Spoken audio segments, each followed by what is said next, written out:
Amita Joany Loswijk, Hospital Sempertij. De dialyse met heel fijn om dialyseverpleegkundige te zijn. Het werk is heel prettig met de patiënten. Hun de zorg geven die ze nodig hebben. De hulp die ze nodig hebben op maat, want iedereen is uniek. Ieder patiënt heeft een eigen verhaal.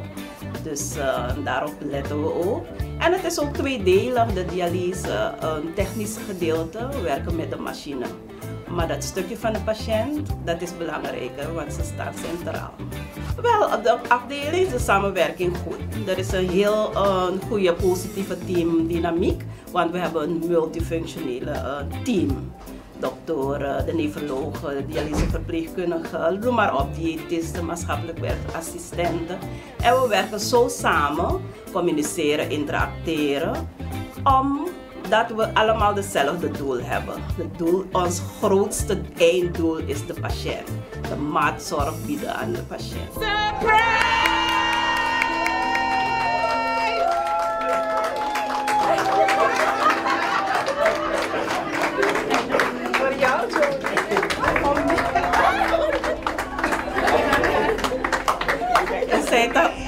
Echt weer een surprise. Ik was echt verrast dat ik genomineerd ben door het team.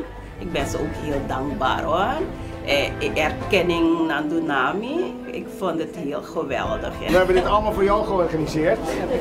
Omdat wij jou hebben gekozen als medewerker van de maand. Wij zijn als raad van bestuur natuurlijk ingelicht en we hebben geen moment bedacht dat wij ja zouden zeggen op jouw voorstel. We hebben begrepen in ieder geval dat je niet alleen maar als dialyseverpleegkundige bent, maar je doet veel andere dingen.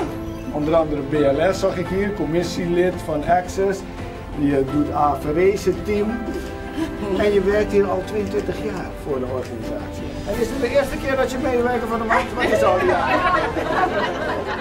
Joany sempre é persona que gosta de compartilhar seu conhecimento conosco como colega e está sempre para ajudar nos pacientes.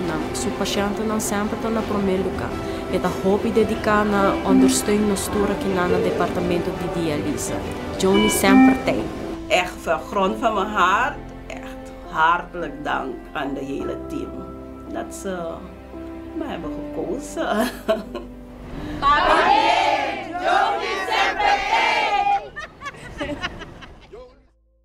Sempre tem!